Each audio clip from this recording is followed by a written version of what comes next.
House Oversight Committee chairman and now a Fox News contributor. Trey, good evening to you. Good to see you tonight. So what do you think about the four Pinocchios? I think he got 4 only because you can't get 5. I mean, he got the maximum sentence you could get from the Washington Post fact checker. And don't you know how hard that was for the Washington Post to give Adam Schiff 4 Pinocchios? But they did, to their credit. They just made it up.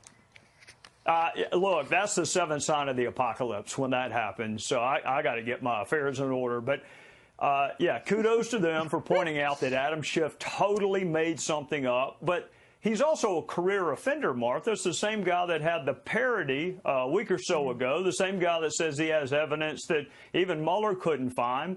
The question I have is, how long is Speaker Pelosi going to put up with Adam mishandling this investigation? She's already taken it away from Jerry Nadler. I'm sure the guys and gals on the Judiciary Committee are not happy about having Adam Schiff do it. But if you're going to do it, at least don't screw it up, Adam. And right now, he's made himself a fact witness. He is in the evidentiary chain for what happened with this whistleblower, and I hope the Republicans make him testify. Yeah, I mean, he easily could have answered that question honestly and, you know, and said, yes, he came to our office. We put him through the proper channels or her through the proper channels. You know, why do you think he didn't?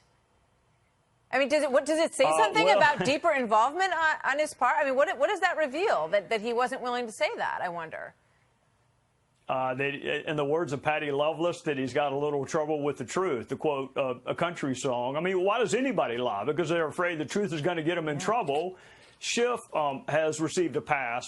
The whole time I was in Congress, I don't ever remember a negative word about him. I remember him complaining when Republicans would meet with whistleblowers. I remember him complaining when Republicans would ever meet with witnesses and he wasn't present. So this is the third mistake he's made in maybe the most major investigation he's ever going to be part of. I don't know how long Nancy Pelosi is going to put up with his missteps. What's the impact of that? What's the impact on the case? You know, how difficult is it that the lead person on this is making these missteps? How serious is it for the whole big picture? How damning was it that Mark Furman investigated O.J. Simpson's murder? How damning was it that Peter Strzok was the lead investigator? Very. Bias, or the perception of bias. I'm not prejudging Mark Furman. I will prejudge Peter Strzok.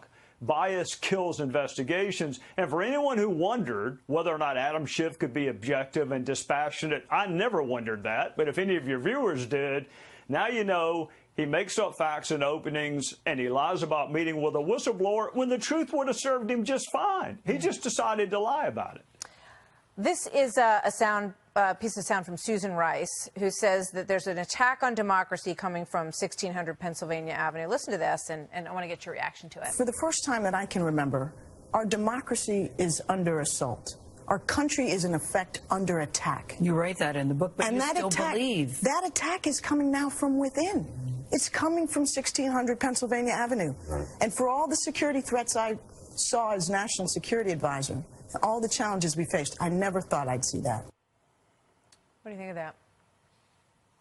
I think that might be the same Susan Rice that went on the 5 Sunday morning talk shows and botched every single fact about what happened in Benghazi, Libya to 4 of our fellow citizens. I think it's the same Susan Rice who threatened to run against Susan Collins because she had the unmitigated temerity to vote for Brett Kavanaugh for U.S. Supreme Court Justice. The biggest threat we have to our democracy is when people who don't like Trump and didn't vote for him want to undermine and reverse election results. That's what's going to do us in as a republic. Look, she didn't vote for Trump.